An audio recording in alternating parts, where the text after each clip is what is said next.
Vous ne devriez pas jouer cette ouverture si vous êtes débutant, et c'est E4-5, fou C4, et laissez-moi vous expliquer pourquoi. En fait, ici, je vais vous raconter l'histoire d'un joueur qui, pendant 10 ans, va faire ce qu'il ne faut pas faire, et vous allez voir l'impact que ça va avoir sur son jeu, et je vais vous dire ce qu'il aurait dû faire à la place. Fou C4, bah vous savez, cahier C6, et là, bah beaucoup de débutants font dame H5. Ils essayent le fameux mat du berger. Je menace 2 fois en F7 et c'est défendu qu'une fois. Alors du coup, au début, ça marche. Ils sont contents. Parce qu'il y a pas mal de joueurs qui jouent cavalier F6. Et du coup, vous faites dame, prend F7, échec et mat.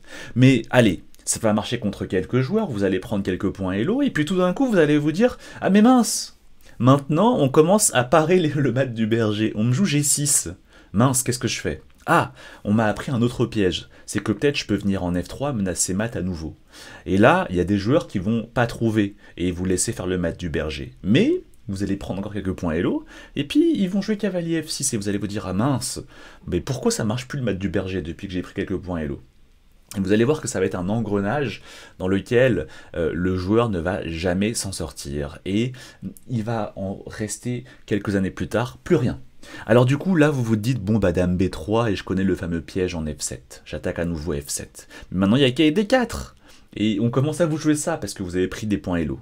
Et après fou prend F7, en fait, il y a roi E7. Et vous pouvez pas défendre en même temps votre dame et le fou en F7 qui est attaqué.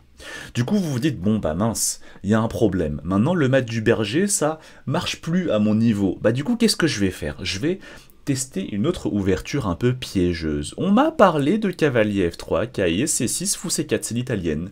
Et on m'a appris que sur cavalier F6, il y avait ce fameux cahier G5.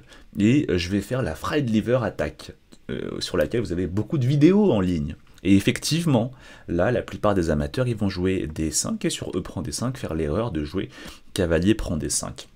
Et ça, c'est un piège qui est assez connu, et vous êtes content parce que là, vous avez un piège un peu plus élaboré, et vous vous dites, bon, bah, super, c'est reparti pour les points hello, et vous faites cavalier prend F7, roi prend F7 et dame F3, double attaque sur le cavalier et sur le roi, si le roi veut défendre le cavalier, il doit jouer roi E6, et maintenant cahier C3, et vous avez ici le cavalier qui va tomber au prochain coup avec une position qui est quasiment gagnante ici pour les blancs.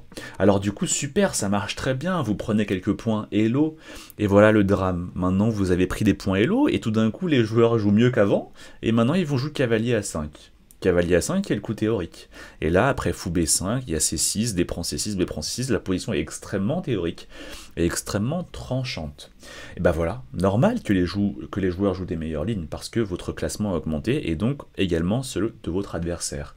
Et vous vous dites, ah mais cette ligne elle est tellement compliquée avec les blancs, j'y comprends rien, à chaque fois je trouve que les noirs, ils sortent leurs pièces très facilement, allez je vais chercher autre chose. Vous cherchez autre chose et du coup vous vous dites, bon bah tiens, j'ai vu une nouvelle vidéo où peut-être il y a ça, C3, le début Ponziani. Et là, il y a un piège qui est assez connu. C'est cavalier F6, ça a l'air logique, les noirs sortent leurs pièces. On joue D4. Alors les noirs se disent, bon bah il y a un pion en prise en E4, je vais le prendre. Là vous jouez D5, vous attaquez le cavalier. Et là, les noirs font l'erreur, au niveau amateur, beaucoup de joueurs font l'erreur de cavalier E7. Et en fait après cavalier E5, la plupart des joueurs ici jouent D6, et la position est déjà totalement perdante ici pour les noirs. C'est un piège assez connu dans le début Ponziani. En fait, il y a fou B5 échec. Si fou D7, vous gagnez le fou et la dame au passage. Et si C6, il y a des prend C6. Et si capture, et ben vous recapturez et finalement vous allez vous faire, hop, la petite tour noire. Et ben voilà, là vous êtes très content, vous regagnez des points hello, et puis, et voilà, bis repetita, le problème c'est quoi? C'est que vous progressez, et tout d'un coup sur le pion de Zani, maintenant on commence à vous jouer D5, qui est la meilleure ligne.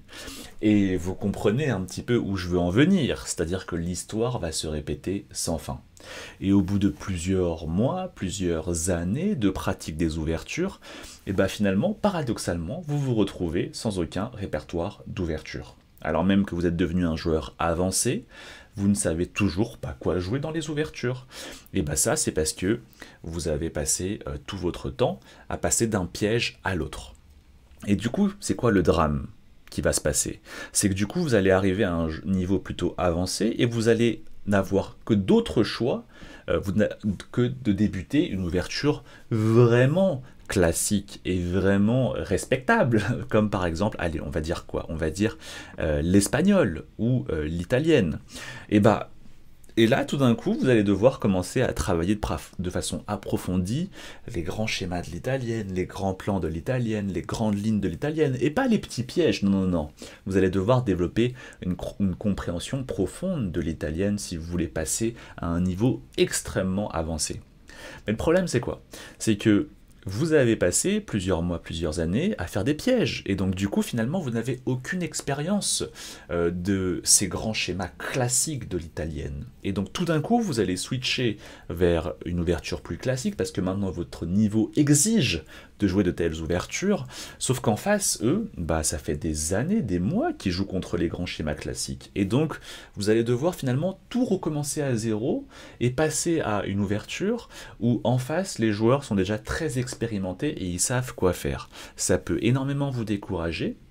Et du coup, vous pouvez revenir à vos pièges et finalement être dans une forme d'impasse au niveau de votre répertoire d'ouverture. Aussi, ce qui peut se passer, hein, c'est que vous allez du coup devoir tout recommencer à zéro et c'est dommage parce que si vous aviez dès le début aux échecs, quand vous étiez débutant, débuté par jouer des ouvertures respectables, classiques, et bien vous aurez progressé petit à petit, peut-être un peu moins vite parce que c'est pas des pièges, mais vous aurez progressé de façon constante et vous serez arrivé au même niveau avancé aux échecs, sauf que vous auriez déjà eu l'expérience accumulée de plusieurs mois ou plusieurs années de pratique sur des schémas classiques réputés à haut niveau aux échecs. Et si vous aviez fait ce parcours-là, ce chemin plus classique, plus traditionnel, eh ben, je peux vous assurer que c'est beaucoup plus simple de passer ensuite au niveau extrêmement avancé, parce que les bases, les fondamentaux